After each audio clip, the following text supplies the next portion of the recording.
मोहतरम मुअज़्ज़ज़ उलमाए किराम, मुरब्बियान इज़ाम, दीनदार मुत्तकी परहेज़गार मुसलमान भाइरा, अल्लाह रब्बुल आलमीन अरहमुर राहिमीन এই দুনিয়াতে মানুষকে সৃষ্টি করেছেন এবং মানুষকে আল্লাহ তাআলা বিভিন্ন রকমের নিয়ামত দান করেছেন। অর্থকড়ি সোনা দানার নিয়ামত আল্লাহ তাআলা দান করেছেন, পদ পদবীর নিয়ামত আল্লাহ তাআলা দান করেছেন, সুস্বাস্থ্যের নিয়ামত আল্লাহ তাআলা দান করেছেন। এরকম অসংখ্য অগণিত নিয়ামত আল্লাহ তাআলা বান্দাকে দান করেছেন। কোরআনুল কারীমের মধ্যে আল্লাহ রাব্বুল আলামিন বলেছেন, আমি আমার বান্দাকে এই পরিমাণ নিয়ামত দান করেছি, যদি বান্দা গণনা করতে থাকে কিয়ামত পর্যন্ত গণনা করে শেষ করতে পারবে না। ওয়া ইন তাউদ্দু নি'মাতাল্লাহি লা তুহসুহা, আল্লাহর নিয়ামত গণনা করে শেষ করতে পারবে না। এই অসংখ্য অগণিত নিয়ামত সমূহের মধ্যে আল্লাহ তাআলা মানুষকে একটা নিয়ামত দান করেছেন। সেই নিয়ামত হলো ছেলে মেয়ে সন্তানের নিয়ামত। মানুষকে আল্লাহ তাআলা যে সন্তান দান করেছেন, এটা মানুষের জন্য বড় একটা নিয়ামত। এই সন্তান আল্লাহ ছাড়া অন্য কেউ দিতে পারেন না। এই জন্য যাদের ঘরে সন্তান নাই তারা বুঝে তাদের ঘরটা কতটুক শূন্য, তাদের কি অভাব, তাদের কি যেন নাই, সবকিছু থাকার পরেও এটা তারা বুঝে। এই জন্য সন্তান, ছেলে মেয়ে, এটা আল্লাহ রাব্বুল আলামিনের বড় একটি নিয়ামত। এই সন্তানের মাধ্যমে আপনি দুনিয়াতেও ইজ্জতওয়ালা, সম্মানিত হতে পারেন। এই সন্তানের দ্বারা আপনি জাহান্নাম থেকে মুক্তি পেয়ে জান্নাতে যেতে পারেন।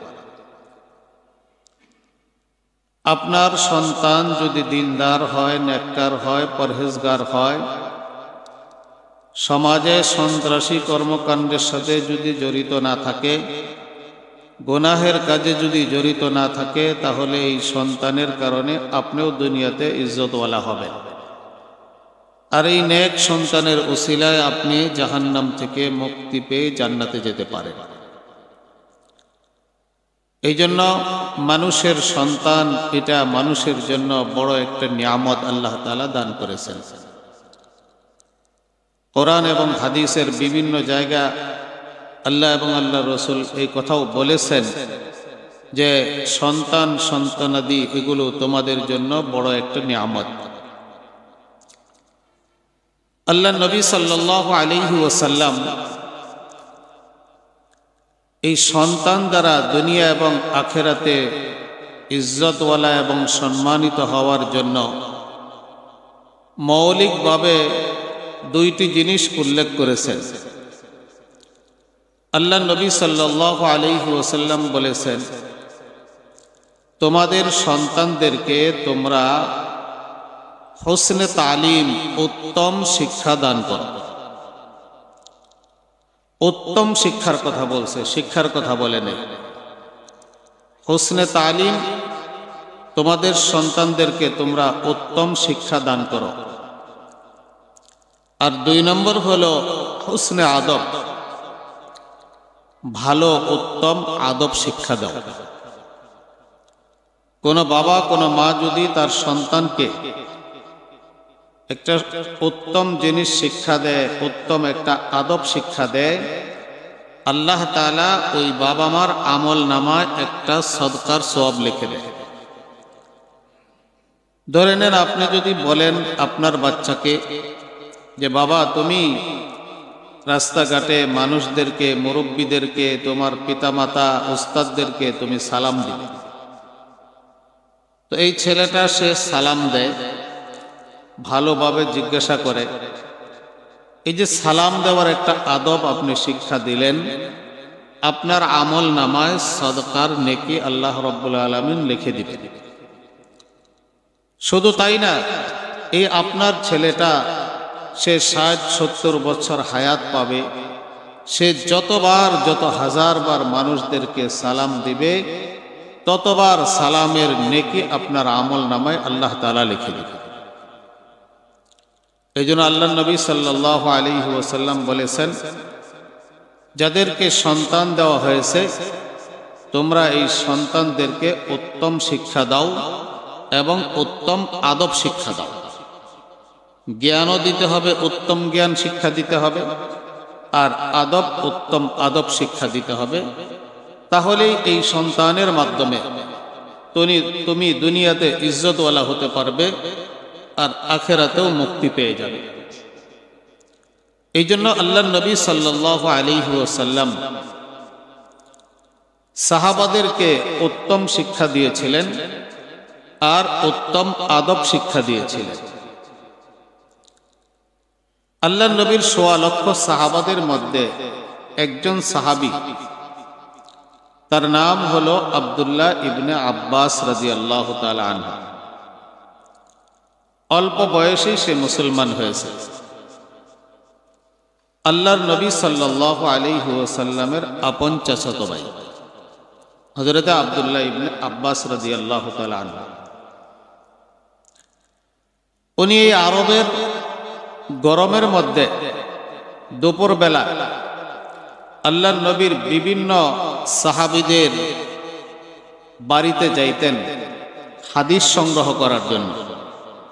কোন সাহাবীর কাছে কয়টা হাদিস রয়েছে এটা শিক্ষা গ্রহণ করার জন্য আব্দুল্লাহ ইবনে আব্বাস রাদিয়াল্লাহু তাআলা আনহু এই প্রচন্ড গরমে দুপুর বেলায় সাহাবীদের বাড়ি বাড়ি ঘুরতেন।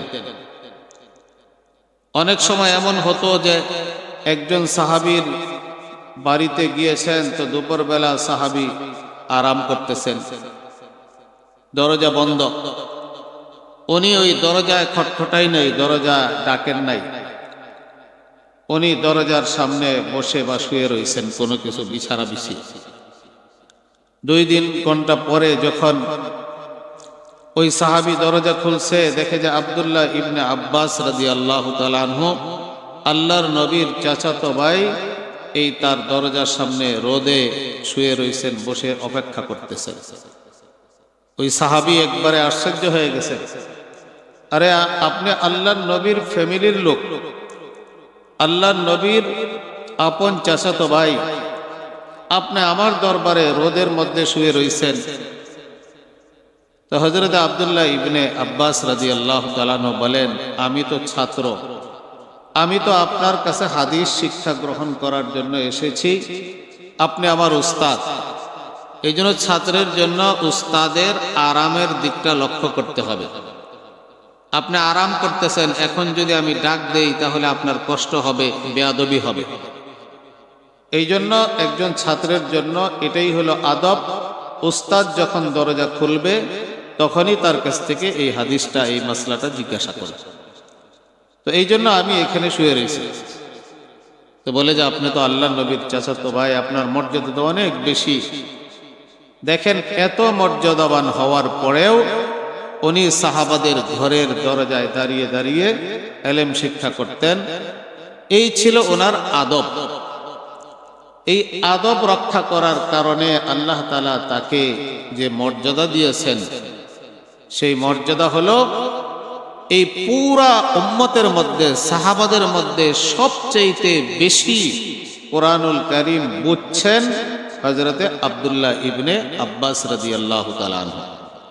এই আব্দুল্লাহ ইবনে আব্বাস রাদিয়াল্লাহু তাআলা আনহু রাইসুল মুফাসসিরিন হয়ে গেছেন, সমস্ত মুফাসসিরদের নেতা সর্দার। সূক্ষ্ম সূক্ষ্ম বিষয়াদি বড় বড় সাহাবায়ে কেরাম যেটা বুঝতেন না, আব্দুল্লাহ ইবনে আব্বাস রাদিয়াল্লাহু তাআলা আনহু সেটা বুঝতেন। কেন? আদব থাকার কারণে, আদব উত্তম আখলাক থাকার কারণে আল্লাহর নবী তার জন্য দোয়া করেছেন। বুখারী শরীফের হাদিস। হযরতে মাইমুনা রাদিয়াল্লাহু তাআলা আনহা হুজুর সাল্লাল্লাহু আলাইহি ওয়াসাল্লামের স্ত্রীদের মধ্যে একজন, উম্মুল মুমিনিনদের একজন। উনি হলেন ইবনে আব্বাসের খালা। এদিকে হুজুর সাল্লাল্লাহু আলাইহি ওয়াসাল্লাম চাচাতো ভাই, তো খালার বাড়িতে যাইতেই পারেন। হযরতে মাইমুনা রাদিয়াল্লাহু তাআলা আনহুর বাড়িতে গেলেন। ওই দিন আল্লাহর নবী সাল্লাল্লাহু আলাইহি ওয়াসাল্লাম হযরতে মাইমুনা রাদিয়াল্লাহু তাআলা আনহার ঘরেই ছিলেন। ইবনে আব্বাসের উদ্দেশ্য ছিল যে আমি আল্লাহর নবীর ঘরে থাকবো, রাতের বেলায় আল্লাহর নবী কি আমল করে সেটা দেখবো আমি। বয়স তখন তার 9 বছর বা 10 বছর বয়স, এখনো বালেগ হন নাই, একেবারে ছোট বাচ্চা। আল্লাহ নবী সাল্লাল্লাহু আলাইহি ওয়াসাল্লাম শুয়ে পড়লেন, হযরতে মাইমুনাও শুয়ে পড়লেন, ইবনে আব্বাসও শুয়ে পড়লেন। অল্প একটু পরেই আল্লাহ নবী সাল্লাল্লাহু আলাইহি ওয়াসাল্লাম বিছানা থেকে উঠে গেলেন। ছাদের সাথে মস্ক, চামড়ার মস্কের ভিতরে পানি ছিল, ওখান থেকে পানি নিয়ে আল্লাহ নবী সাল্লাল্লাহু আলাইহি ওয়াসাল্লাম ওযু করেছেন। ওযু করে নামাজে দাঁড়িয়ে গেছেন। ওই যে ছোট ইবনে আব্বাস, তার উদ্দেশ্য তো আল্লাহ নবীর আমল দেখবে, সে তো ঘুমায় নাই। সেও বিছানার থেকে উঠে ওই চামড়ার মস্ক থেকে পানি নিয়ে ওযু করে আল্লাহ নবী সাল্লাল্লাহু আলাইহি ওয়াসাল্লামের একটু পিছনে দাঁড়ায় গেলেন। তো মাসলা হলো, এক ইমাম আর এক মুক্তাদি যদি হয় তাহলে সমান সমান পাশাপাশি দাঁড়ায়, আগে পিছে দাঁড়ায় না। 3 জন হইলে 2 জন পিছনে আর একজন সামনে দাঁড়ায়। তো এই ছোট আব্দুল্লাহ ইবনে আব্বাস, সে তো এই মাসলা জানে না, সে পিছনে দাঁড়াইছে, একটু এক হাত পিছনে দাঁড়াইছে। আল্লাহ নবী সাল্লাল্লাহু আলাইহি ওয়াসাল্লাম তাকে নামাজের মধ্যেই টান দিয়ে আল্লাহ নবীর বরাবর করে দিয়েছেন। সে আবার পিছনে চলে গেছে, আল্লাহ নবী তাকে আবার টান দিয়ে বরাবর করে দিয়েছেন। তো এইভাবে করে নামাজ শেষ করার পরে নবী আলাইহিস সালাতু ওয়াস সালাম আব্দুল্লাহ ইবনে আব্বাসকে জিজ্ঞাসা করল যে, হে আব্দুল্লাহ ইবনে আব্বাস, আমি তোমাকে বারবার নামাজের মধ্যে আমার বরাবর সমান সমান দাঁড় করে দিই, তুমি কেন পিছনে চলে যাও? ছোট ছেলে মাসলা জানে না। ছোট ছেলে উত্তর দেয় কি দেখেন, ইয়া রাসূলুল্লাহ, সমস্ত মাখলুকের মধ্যে আপনি শ্রেষ্ঠ, সমস্ত নবীদের মধ্যে শ্রেষ্ঠ, সমস্ত ফেরেশতাদের, এমনকি জিবরাইল, মিকাইল, আজরাইল, এই সমস্ত বড় বড় ফেরেশতাদের মধ্যেও আপনার মর্যাদা বেশি। তো আপনি এত মর্যাদাবান, সারা পৃথিবীর জন্য আপনি নবী হিসাবে আসছেন, এমন একজন নবীর সমান সমান যদি দাঁড়ায় যায় তাহলে কি বেয়াদবি হবে না? ছোট বাচ্চা মাসলা জানে না, কিন্তু তার ভিতরে আদব দেখতেন। আল্লাহ নবীর দিল ভরে গেছে। দেখো ছোট বাচ্চার মধ্যে কত বড় আদব, কত শিক্ষা, কত মহত্তব। এটা তো দেখলেনি। ওই রাতের আরেক ঘটনা ঘটছে। ইসলামের প্রথম যুগে বাসাবাড়িতে টয়লেটের ব্যবস্থা ছিল না, বাহিরে পেশাব পায়খানা করা হতো। নবী পরিবারের সদস্যরাও বাহিরেই করতেন। আল্লাহ নবী সাল্লাল্লাহু আলাইহি ওয়াসাল্লাম ইস্তেনজায় চলে গেলেন এক লোটা পানি নিয়ে। হযরতে মাইমুনা রাদিয়াল্লাহু তাআলা আনহা আর এই আব্দুল্লাহ ইবনে আব্বাস, ছোট বাচ্চা, এই 2 জন খোলা আকাশের নিচে একটু দূরে দাঁড়িয়ে রয়েছেন। এক লোটা পানি নিয়ে আল্লাহ নবী সাল্লাল্লাহু আলাইহি ওয়াসাল্লাম একটু দূরে ইস্তেনজার জন্য গেছেন। হঠাৎ করে আব্দুল্লাহ ইবনে আব্বাস বলেন, খালাজান, আপনি একটু দাঁড়ান, আমি আরেক লোটা পানি নিয়ে আসি। তো কেন? আমি জানি আল্লাহ নবী সাল্লাল্লাহু আলাইহি ওয়াসাল্লাম সব সময় ওযু সহকারে থাকেন, পবিত্র অবস্থায় থাকেন। এখন তো আল্লাহ নবী সাল্লাল্লাহু আলাইহি ওয়াসাল্লাম ইস্তেনজা থেকে আসছেন, তো ওযু করবেন, ওযুর পানি লাগবে না, আমি একটু পানি নিয়ে আসি। খালাজান, আপনি একটু দাঁড়ান। এরপরে আব্দুল্লাহ ইবনে আব্বাস রাদিয়াল্লাহু তাআলা আনহু এক লোটা পানি নিয়ে এসে এখানে দাঁড়িয়ে রয়েছে। আল্লাহ নবী সাল্লাল্লাহু আলাইহি ওয়াসাল্লাম ইস্তেনজা থেকে আসার পরে এক লোটা পানি সামনে অগ্রসর করে দিয়েছেন। হুজুর জিজ্ঞাসা করছেন, এই পানি কে আনছে? হযরতে মাইমুনা বলে, আমি আনি নাই, এই আব্দুল্লাহ ইবনে আব্বাস, এই ছোট বাচ্চা পানি নিয়ে আসছে। হুজুর সাল্লাল্লাহু আলাইহি ওয়াসাল্লামের দিলের ভিতরে একবারে আনন্দের ঢেউ উঠে গেছে। আল্লাহু আকবার! এই ছোট বাচ্চার কত আদব, কত এহতেরাম, কত সম্মান মুরব্বীদেরকে। সাথে সাথে খোলা আকাশের নিচে দাঁড়িয়ে বুকের সাথে জড়িয়ে ধরে দোয়া করে দিয়েছেন, আল্লাহুম্মা আল্লিমহু বিল কিতাব, আয় আল্লাহ তুমি এই বাচ্চাকে কোরআনুল কারীমের ইলম দান করো। এই যে দোয়া করেছেন, এই দোয়ার কারণে আব্দুল্লাহ ইবনে আব্বাস রাদিয়াল্লাহু তাআলা আনহু রাইসুল মুফাসসিরিন হয়ে গেছেন। সমস্ত সাহাবার মধ্যে থেকে সবচেয়ে বড় মুফাসসির হয়েছেন এই আব্দুল্লাহ ইবনে আব্বাস রাদিয়াল্লাহু তাআলা। এই হলো দোয়া। আমার ভাইরা, একটা হলো দোয়া চাওয়া, আর একটা হলো দোয়া পাওয়া। আপনি আমার কাছে দোয়া চাইলেন একটা জিনিস, আমি আপনার কাছে দোয়া চাইলাম একটা জিনিস। আরেকটা হলো দোয়া পাওয়া।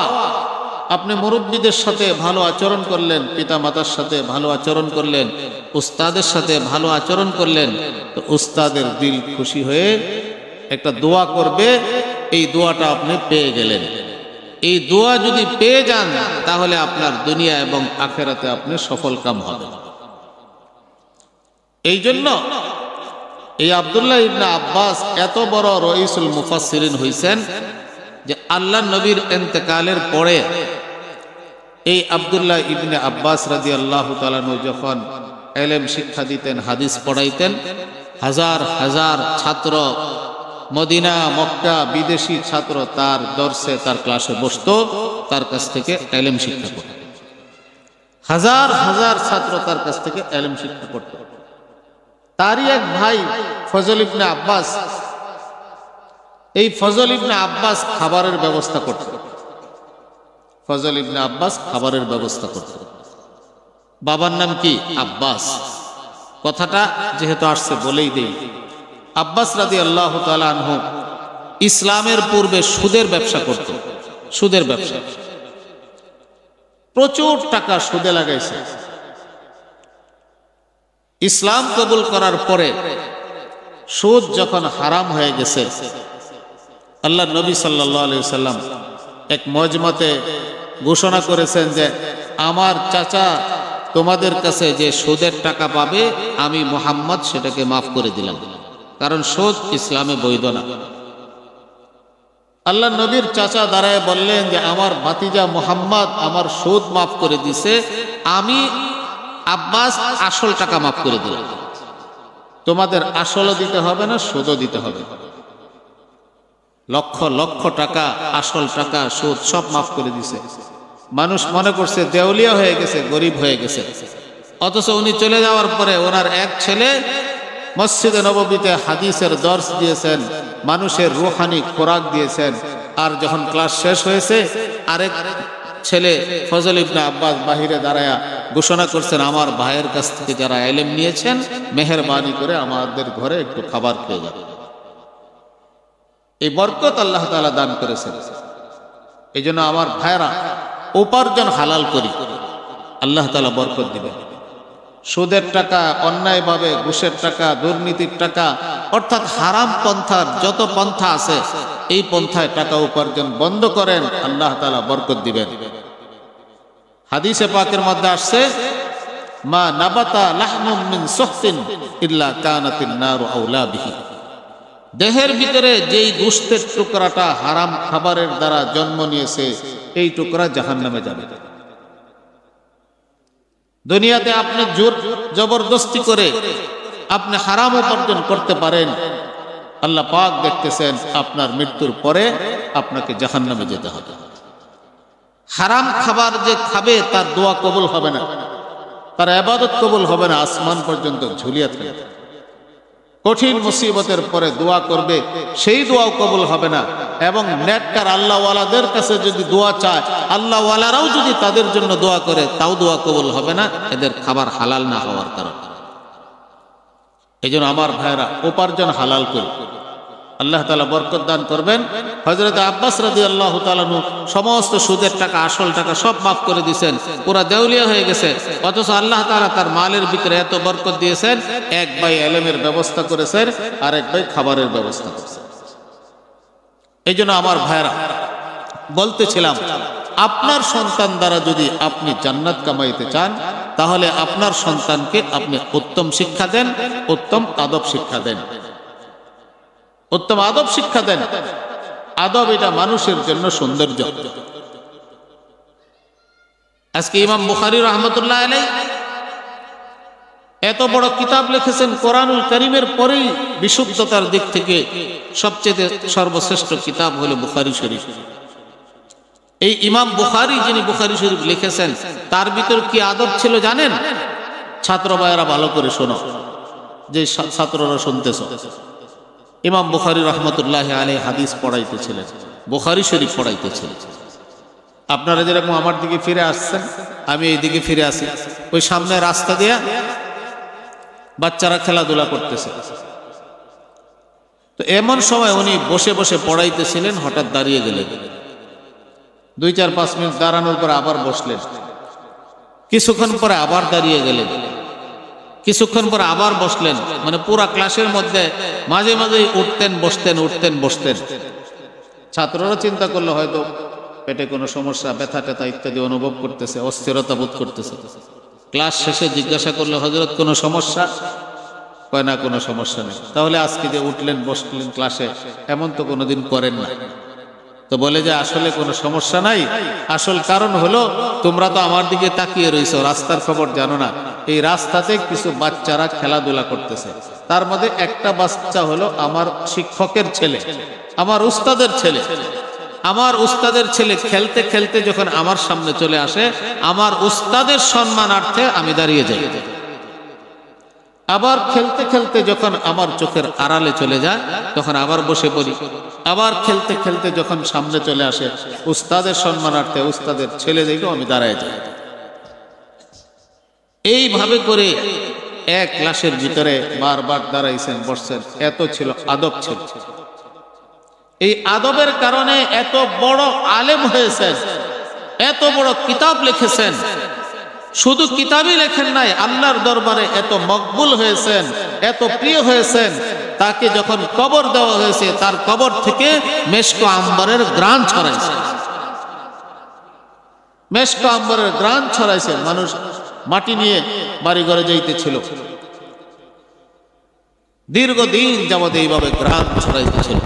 তো উলামায়ে কেরাম চিন্তা করলেন যে মূর্খ লোকেরা এসে হয়তো সেজদা করবে, মাজার বানাবে, এখানে কুফর শিরিক হবে।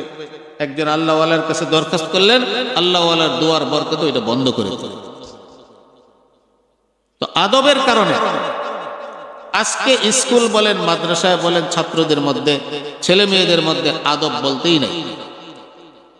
এই জন্য সুশিক্ষায় শিক্ষিতও হচ্ছে না, জাতি নষ্ট হয়ে যাইতেছে, উত্তম চরিত্রবান একটা জাতি হচ্ছে না। এই জন্য আমার আপনার সন্তানকে আদব শিক্ষা দিই। আদবের দ্বারা মানুষ আল্লাহ পাকের রহমতের সাগরে ডুবে যায়। যার ভিতরে আদব থাকে, আল্লাহ তাআলা তাকে রহমতের চাদর দিয়ে ঢেকে নেয়। 4 ইমামের নাম আপনারা শুনছেন, আবু হানিফা, ইমাম মালিক, শাফি, আহমদ। এই আহমদ ইবনে হাম্বলের ব্যাপারে লিখেছেন, আহমদ ইবনে হাম্বল এত বড় আলেম ছিলেন, মুহাদ্দিস ছিলেন, যে 7 লক্ষ হাদিস আলহামদু সূরার মতো তার মুখস্থ ছিল। বর্ণনাকারী সহ রাবীদের নাম সহ 7 লক্ষ হাদিস মুখস্থ ছিল। এত বড় হাদিস বিশারদ ছিল, আর বড় ফকি ছিলেন, মুফতি ছিলেন। উনি একদিন নদীতে ওযু করতেছিলেন। তো উনি একটু নিচু জায়গায় ওযু করতেছেন, উপরে একজন কুলি ওযু করতেছেন, কুলি। তো কুলি ওযু করতে করতে ওযুর মাঝখানে দেখলো যে ইমাম আহমদ ইবনে হাম্বল তো আমার নিচে বসে ওযু করতেছে, তাহলে আমি যে ওযু করতেছে আমার ব্যবহৃত পানিটা ওদিকে যাইতেছে, গড়াইতেছে। মাসলাগত দিক থেকে কোনো সমস্যা নাই, নদীর পানি অনেক বেশি, কিন্তু ওনার ভিতরে কুলিটার মধ্যে এতটুকু আদব আসছে, আমি তো মূর্খ, আমি তো হাদিস কোরআন জানি না। ইমাম আহমদ ইবনে হাম্বল এক তো আল্লাহর ওলি, একজন মুহাদ্দিস, একজন আলেম। তো উনি ওযু করতেছে, আমার ব্যবহৃত পানি এটা গড়ায় যাবে, এটা দিয়ে উনি ওযু করবে, এটা তো আমার জন্য বড় বেয়াদবি। এই জন্য উনি নিজে নিজে চিন্তা করে উপর থেকে উঠে ইমাম আহমদ ইবনে হাম্বল যেখানে বসা ছিলেন তার নিচু জায়গা, অন্য জায়গায় নিচু জায়গায় বসছে। ইমাম আহমদ ইবনে হাম্বল কিন্তু জানে নাই যে উনি এই আদব দেখায় নিচে যায় বসছে, দোয়াও করেন নাই। কিন্তু এই কুলি একজন আলেম, একজন মুহাদ্দিসের সাথে আদব দেখানোর কারণে কি হয়েছে, আল্লাহ পাকের রহমতের দরজা খুলে গেছে। এই কুলি যখন মারা গেছে, একজন স্বপ্নে দেখছে আল্লাহ তোমার সাথে কি আচরণ করেছে, তো আল্লাহ তাআলা আমাকে মাফ করে দিয়েছে। তো কিসের বিনিময়ে মাফ করলো? ওই যে একদিন ইমাম আহমদ ইবনে হাম্বলকে আদব দেখাইছিলাম, উপর থেকে নিচে যায় বসছিলাম, এইটা আল্লাহর কাছে পছন্দ হয়েছে, এই জন্য আল্লাহ তাআলা আমাকে মাফ করে দিয়েছে। এই জন্য ফার্সিতে একটা বাক্য আছে, বা আদব বা নসিব, বে আদব বে নসিব। যার ভিতরে আদব থাকবে সে আল্লাহর রহমতের চাদরে ঢুকে যাবে, আর যার ভিতরে আদব নাই, বেআদব, সে আল্লাহর রহমত থেকে বঞ্চিত হয়ে যাবে। দুনিয়াতে যত সম্পদশালী হোক না কেন, যত পদপদবীধারী হোক না কেন, যত কিছুই হোক না কেন, যদি আদব না থাকে আল্লাহর রহমত থেকে সে বঞ্চিত হয়ে যাবে। এই জন্য আমার ভাইরা, আদব। হাজী আমদাদুল্লাহ মুহাজিরে মক্কি বড় আশিক রাসূল ছিলেন, বড় আল্লাহর ওলি ছিলেন। কখনো কালো জুতা পরতেন না, সাদা জুতা বা অন্য জুতা পরতেন, কালো রঙের কোনো জুতা পরতেন না। মক্কা শরীফে থাকতেন। একদিন একজনে কালো রঙের সুন্দর একটা জুতা নিয়ে আসছে, হাদিয়া দিছে, হযরত এটা পরেন, সুন্দর। না, ফেরত দিছে, আমি কালো রঙের জুতা পরি না। কেন? কাবা শরীফের গিলাফের রং হলো কালো, আল্লাহর ঘরের গিলাফের রং হলো কালো। যে রংটা আল্লাহর ঘরের বাইতুল্লাহর গায়ের মধ্যে লাগছে, সেটা আমি পায়ের মধ্যে লাগাবো, এটা আমার জন্য হতো না। এই জন্য উনি জীবনে কখনো কালো জুতা পরতেন না, না জায়েজ না। কিন্তু আবেগ, আল্লাহ তাআলা দিলের জিনিস দেখেন। আল্লাহ কারো সম্পদ দেখে না, কারো পদপদবী দেখে না, কারো সুন্দর চেহারা দেখে না, আল্লাহ তাআলা মানুষের দিল দেখে। কালো জুতা কখনো পরেন না, বাইতুল্লাহর গিলাফ কালো। কাসেম নানতুবি রহমতুল্লাহ আলাইহি, দেওবন্দ মাদ্রাসার যিনি প্রতিষ্ঠাতা, এত বড় আল্লাহর ওলি ছিলেন যে প্রতি সপ্তাহে আল্লাহর নবীকে স্বপ্নে দেখতেন। ওই যুগে হজে যাইতো, গাড়ি টাড়ি তো ছিল না, উটের উপর। যখন মদিনাতে যাইতো মক্কা থেকে, যখন এই মদিনার মসজিদের হেরেম শরীফের মিনারা দেখা যাইতো, সাথে সাথে উটের থেকে লাফ দিয়ে পড়ে যেত। এই মরুভূমির ভিতরে খালি পায়ে হাঁটা শুরু করতো। যারা হজে গেছেন জানেন, ওখানে হাঁটা, খালি পায়ে হাঁটা সম্ভব না। উনি হাঁটা শুরু করতেন। আল্লাহর নবীর রওজার কাছে চলে আসে, আল্লাহর নবীর মসজিদের মিনারা দেখা যায়। এখন আমার উটের উপরে বসে থাকা ঠিক হবে না, পায়ে হেঁটে চলতেন। খালি পায়ে রোদে ঠুসা পড়ে যাইত, একটু ব্যথা অনুভব করতেন। এই ছিল আদব। কাবা শরীফের পাশেই দেখবেন যে মাকাম ইব্রাহিম আছে, ওখানে একটা পাথর আছে। ইব্রাহিম আলাইহিস সালাতু ওয়াস সালাম আর হযরত ইসমাঈল আলাইহিস সালাতু ওয়াস সালাম বাইতুল্লাহ যখন নির্মাণ করছেন, করতে করতে যখন মাথার উপর চলে গেল, উঠবে কিভাবে? একটা পাথর আল্লাহ তাআলা দিয়ে দিলেন। ওই পাথরের উপরে পা রাখতেন, পাথর এমনি শূন্যের উপরে উঠত। ওই পাথরের মধ্যে এখনো পর্যন্ত ইব্রাহিম আলাইহিস সালাতু ওয়াস সালামের পায়ের ছাপ স্পষ্টভাবে আছে। হাজী সাহেবরা যারা গেছেন দেখছেন। তাকে বলা হয় মাকাম ইব্রাহিম। কোন এক সময় একটু বন্যার পানিতে ওই পাথরটার একটু কোনা ভেঙে গেছে, তো ওইটা অনেকেই বরকতের জন্য ভাগাভাগি করে নিয়ে নিছে।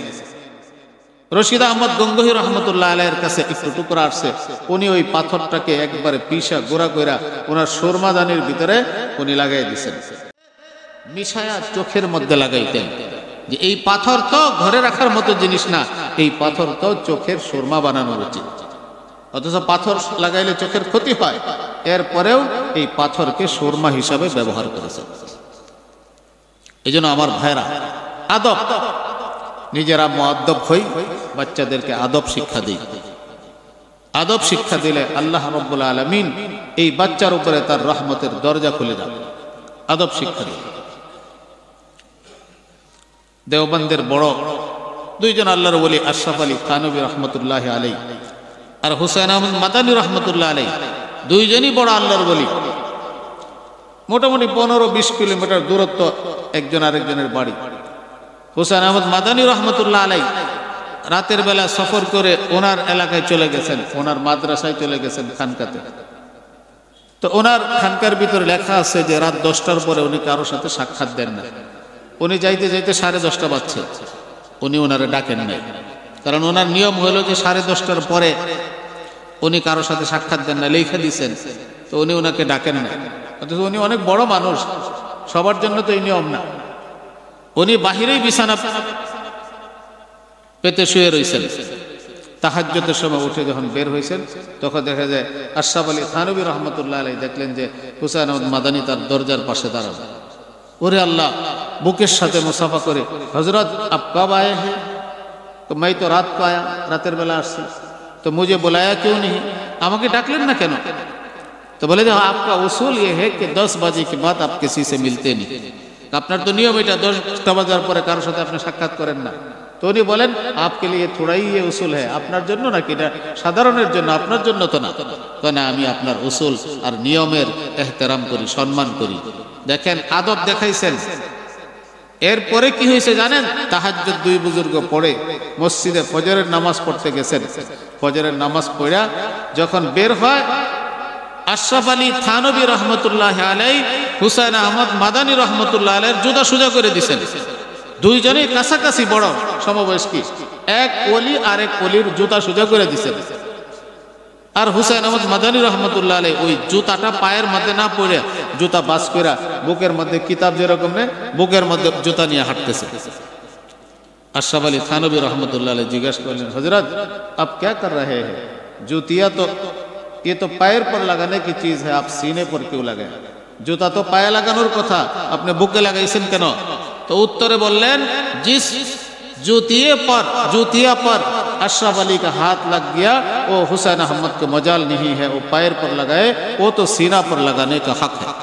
तो যে জুতার উপরে আশরাফ আলীর হাত পড়ে গেছে, এই জুতা আর হুসাইন আহমদ পা দিতে পারবে না, এটা তো হুসাইন আহমদের বুকে লাগানোর জিনিস হয়। এই ছিল তাদের মধ্যে আদব, ইজ্জত আর আদব ছিল। এইভাবে করে তারা বড় হয়ে গেছে। মাওলানা ইলিয়াস রহমতুল্লাহ আলাইহি উনি একটা গ্রামে তাবলীগের ইজতেমা করতেছেন, ছোট আকারে আগে ছিল দিনের বেলা। ওই পাশের গ্রামে হুসাইন আহমদ মাদানী রহমতুল্লাহ আলাইহি ওয়াজ করতেছেন। তো একজনের ইজতেমা আর একজনের ওয়াজ। ইলিয়াস রহমতুল্লাহ আলাইহি আয়েশা শুনলেন যে ওই পাশের গ্রামে মাওলানা হুসাইন আহমদ মাদানীর ওয়াজ হইতেছে। तो इलियास रहमतुल्लाह अलैहि बोलें कि चलो भाई आज हमारा इज्तिमा नहीं होगा, हम तो हुसैन अहमद मदानी की वाज सुनने के लिए जाएंगे। चलो भाई आज के हमारे इज्तिमा होबे ना, आज के हमारे इज्तिमा बंद, हुसैन अहमद मदानीर वाज হইতেছে, আমরা ওয়াজে যাইব।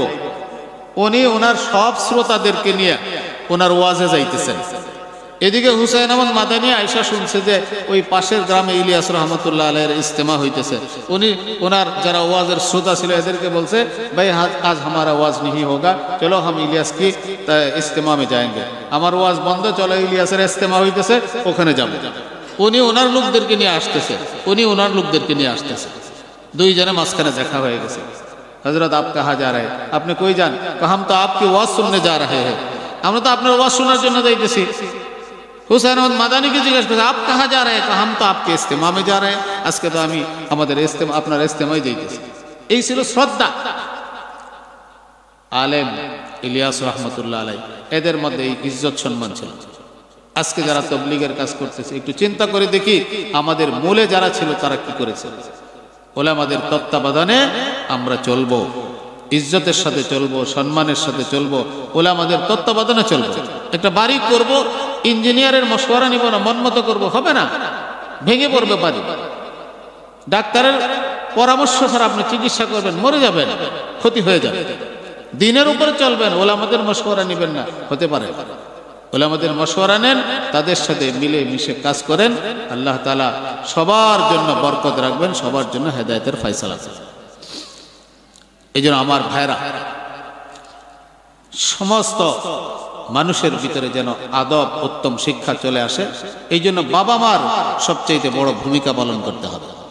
বাবা মা যদি ভালো শিক্ষা দেয় তাহলে ছেলেগুলো মানুষ হবে। এই জন্য আমরা যারা সন্তানের বাবা মা হয়েছি, যাদেরকে আমাদেরকে আল্লাহ তাআলা ছেলে মেয়ে দান করেছে, অনেকেরই আগেই বলেছিলাম অনেকেরই সন্তান নাই, তারা বুঝতে পারে সন্তান না হওয়ার কষ্ট। আমাদেরকে আল্লাহ তাআলা দান করছেন, এটা এমন একটা নিয়ামত, এটাকে কাজে লাগাই, এটাকে মানুষ করি, এটাকে মানুষ বানাই। দুনিয়াতেও আমি ইজ্জতওয়ালা সম্মানিত হব, আখিরাতেও আমি নাজাতের ব্যবস্থা হবে।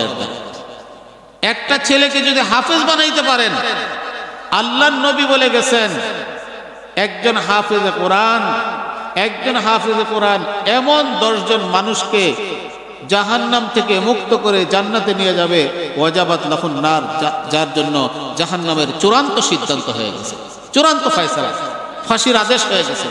এমন 10 জনকে বেছে বেছে সে জাহান্নাম থেকে মুক্ত করে জান্নাতে নিয়ে যাবে একটা হাফেজে কোরআন। তা আপনার সন্তান যদি হাফেজ হয় 10 জনের মধ্যে আপনাকে তো অবশ্যই নিবে না? নিবে না? নিবে।